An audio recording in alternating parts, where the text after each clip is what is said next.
मैंने जब से होश संभाला है तब से ये प्रश्न मुझे बहुत परेशान करते आ रहा है। वो ये कि ये दुनिया ऐसी क्यों है? मरने से पहले हम लोग कहाँ थे और मरने के बाद हम लोग कहाँ चले जाएंगे? ये बातें हैं, मुझे बड़ा परेशान करती रही थी। मुझे याद है जब मैं शायद दूसरी या तीसरी क्लास में पढ़ता था, तब मैं अपने पिताजी के साथ अपने गांव में घूम रहा था, खेतों में। सुबह का समय था और उस समय सूरज था बिल्कुल लाल गुब्बारे की तरह, आसमान से धीरे धीरे ऊपर आ रहा था। मेरे दिमाग में प्रश्न आया, मैंने पापा से पूछा, पापा ये सूरज कहाँ से आता है? तो मेरे पिताजी ने बताया कि ये सृष्टि का नियम है, धरती सूरज के चारों तरफ घूमती है, घूमने के कारण ये दिन रात होता है। फिर मेरे दिमाग में अगला प्रश्न आया, पिताजी से मैंने पूछा, मैं कहाँ से आया? तो मेरे पिताजी ने बोला, माँ के पेट से। फिर मेरा अगला प्रश्न था, तो माँ के पेट से पहले मैं कहाँ था? तो मेरे पिताजी इस बात पर झुंझला गए। कारण ये कि मेरे पिताजी शुरू से ही एथीस्ट हैं, नास्तिक हैं। वो भगवान में भरोसा नहीं करते हैं, अभी भी नहीं करते हैं। भगत सिंह के बड़े सपोर्टर रहे हैं और भगत सिंह के लिए उन्होंने अपने पैसे से स्तंभ भी बनवाया है गांव में। तो इस तरह के विचारधारा वाले व्यक्ति का ये कहना कि भगवान के पास थे, मेरे समझ से पापा को ये सही नहीं मान पाता था। लेकिन पापा को ये बात समझ में भी नहीं आती, वो उसका उत्तर भी नहीं दे पाए, झुंझला के मुझे डांट दिए। मेरे पिताजी ने डांट तो दिया, लेकिन डांटने के कारण ये प्रश्न मेरे दिमाग में और घुस गया भीतर।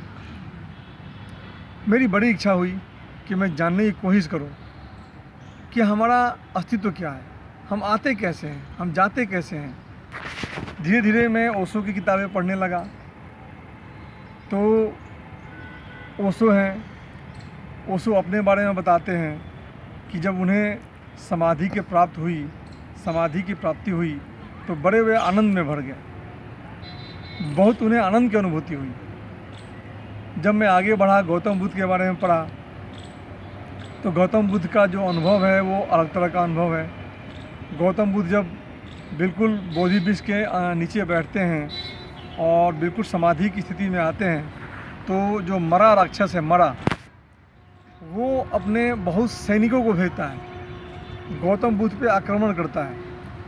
गौतम बुद्ध अपने ताकत से उसको फूल बना देते हैं। फिर गौतम बुद्ध अपने 3 लड़कियों को भेजता है, वो सब माया के अलग अलग रूप थी। वो तीनों आगे गौतम बुद्ध को चिढ़ाती हैं। गौतम बुद्ध उस पर भी विजय प्राप्त कर लेते हैं और इसके बाद गौतम बुद्ध को समाधि की अनुभूति होती है। तो जो गौतम बुद्ध की समाधि की अनुभूति की कहानी है, ये अलग तरीके की है। हमारे जैन तीर्थंकर महावीर जी हैं, तो महावीर जी के बारे में अलग कहानियाँ हैं। महावीर जी को स्टेप बाय स्टेप अलग अलग तरीके की पावर मिलती चली जाती हैं। जब वो तपस्या में लीन होते हैं, तपस्या के रास्ते पे आगे बढ़ते हैं, तो हर एक कुछ समय बाद उन्हें अलग अलग तरह की ताकत मिलती चली जाती है। जैसे कि दूर की चीज़ों को देख लेना, जैसे कि भविष्य के बारे में जान लेना। तो उनकी जो समाधि है वो अलग तरीके की मिलती है चली जाती है।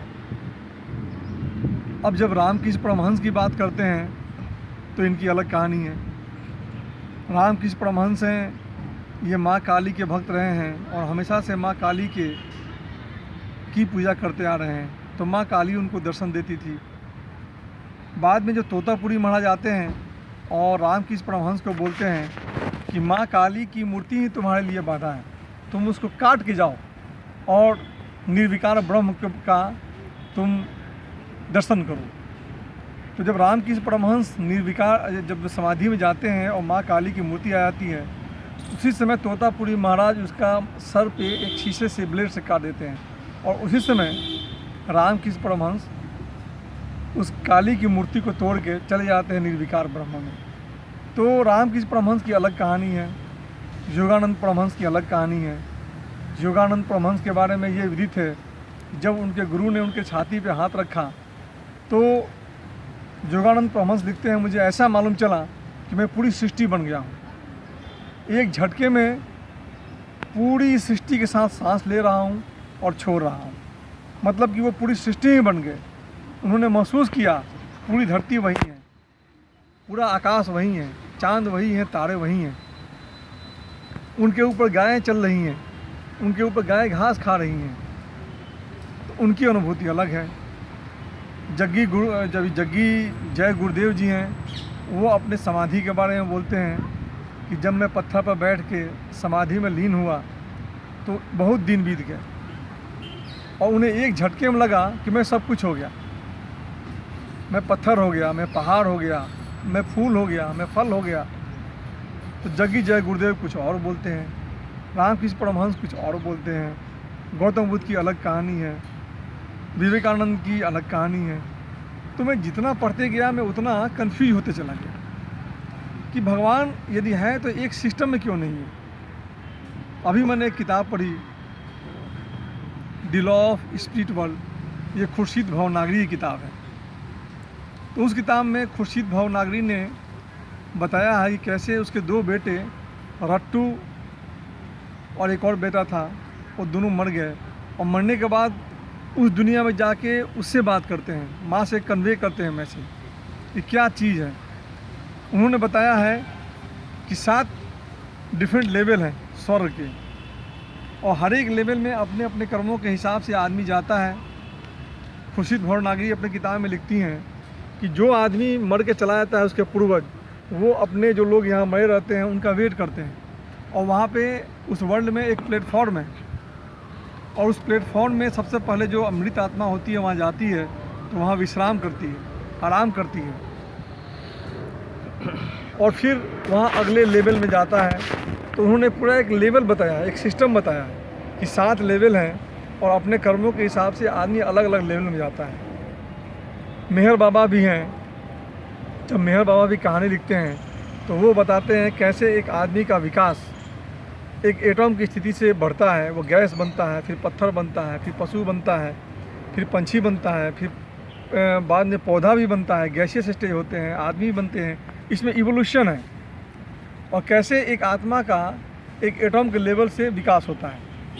मेहर बाबा 7 लेवल डिफरेंट बताते हैं, 7 संसार हैं। अब मैं जितना पढ़ते गया मैं उतना कंफ्यूज होते चला गया कि शायद लोग एक तरह की बात क्यों नहीं बता रहे हैं। यदि भगवान एक है तो बातें भी एक तरह की होनी चाहिए। अभी मेरे सीनियर एडवोकेट के साथ में गया था, एक बहुत बड़े गुरु थे, नाम तो नहीं लेना चाहूँगा क्योंकि उनके उत्तर से ही मैं बड़ा निराश हो गया। मैं उनके पास भी गया, बहुत बड़े गुरु हैं, उनके बारे में लोग बहुत कुछ बोलते हैं, उनका फ़ोटो लगा के पूजा करते हैं। मैंने उनसे पूछा, क्या आपने भगवान को देखा है या पुनर्जन्म की बातें आप जानते हैं? आप भगवान के बारे में जीवन जी रहे हैं तो कितना आपने अनुभव किया है? तो वो बोले, बेटा मुझे तो कुछ पता नहीं है, मैं तो एक सात्विक जीवन जीता हूँ, और इस ग्रंथ में ऐसा लिखा है, उस ग्रंथ में वैसा लिखा है। मैंने बोला, ग्रंथ से जानकर मैं क्या करूँगा, ग्रंथ तो मैं भी पढ़ लूँगा, आप बताइए। मैंने उनसे खुर्शीद भवनागरी किताब के बारे में पूछा कि इस तरह की चीज़ें डिस्क्राइब की गई हैं। उन्होंने कहा हो सकता है किताब को बेचने के लिए उसने ये बात लिख दी हो। इस बातों से मेरी बड़ी निराशा हुई। ऐसा साधु जिसको हज़ारों लोग पूज रहे हैं, ऐसा साधु जिसके इतने सारे समर्थक हैं, मैं जानबूझ के नाम नहीं ले रहा हूँ, विवाद का विषय बन सकता है, तो फिर उसको लोग क्यों पूजा करें? वो तो बिजनेस कर रहा है, भगवान का अनुभव नहीं है।